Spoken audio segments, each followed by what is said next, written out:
She was 8 years old. She had no shoes. She walked onto one of the most watched stages in the world carrying nothing but a folded piece of paper and a secret that would silence 10,000 people. Nobody in that audience knew her name. Nobody knew what she had survived. And nobody, not even the producers who had seen thousands of auditions, was prepared for what was about to happen. Her name was Maria. She came from a small province in the Philippines where the sound of gunfire had replaced the sound of birds. Where her school had burned down. Where her father had gone one morning to buy rice, and never came back. She was 6 years old when the war took him. She was 7 when her mother sold everything they owned to pay for a boat.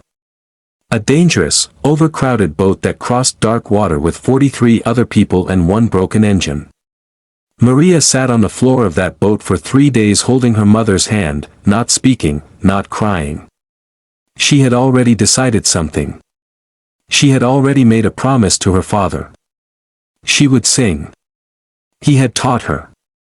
Every night before the fighting got too close, he would sit beside her on the floor of their small wooden house and teach her the old songs. The ones his own father had taught him. Songs about mountains. Songs about the sea.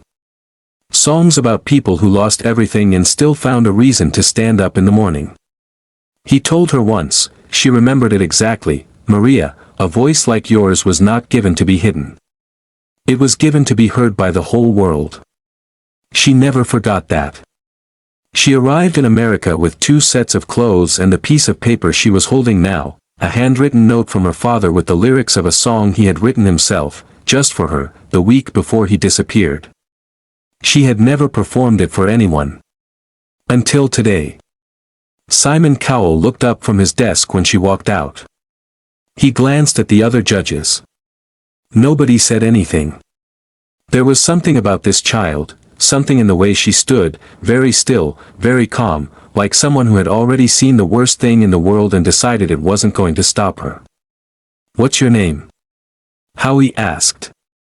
"Maria," she said into the microphone. Her voice was barely above a whisper. "And how old are you, Maria?"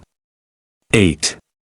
The audience laughed, not meanly, just the surprised, delighted laugh people make when something catches them off guard. 8 years old. On this stage. Alone. "And what are you going to sing for us today?"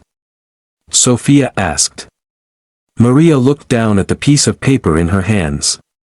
She folded it carefully. She put it in the pocket of her dress, the one her mother had borrowed from a neighbor's child because it was the nicest one they could find. "A song my father wrote for me," she said. "Before the war took him." The audience went completely silent. Simon Cowell stopped writing. The music started, just a simple piano. Soft. Almost hesitant. Like it was afraid to interrupt something. And then Maria opened her mouth. What came out of that child was not what anyone expected. It was not cute. It was not small. It was not the kind of voice you smile at and clap politely for.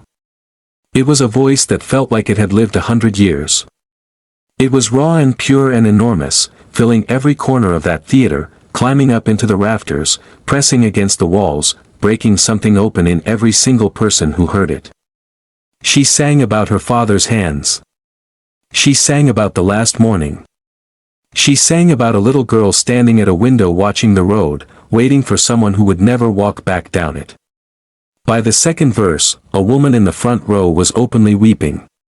By the chorus, the entire audience was on their feet. Simon Cowell, a man who had heard every voice in the world, who had sat in that chair for 20 years and built walls so thick that almost nothing got through, put down his pen. Slowly. And he pressed his hand flat against the desk. And he did not move. His eyes were red. He was not performing. He was not playing to the cameras.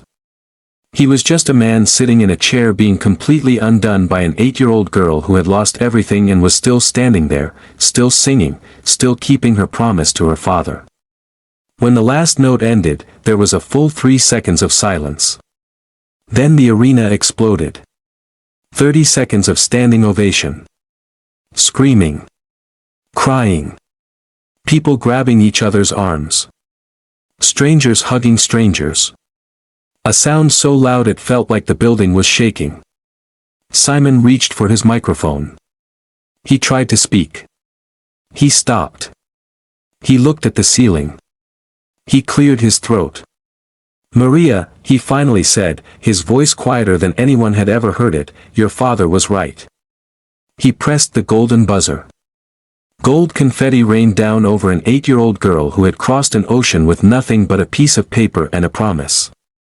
She stood in the middle of it all, looking up at the falling gold, and for the first time since her father had walked out the door, she smiled. She had kept her promise. The whole world had hurt her.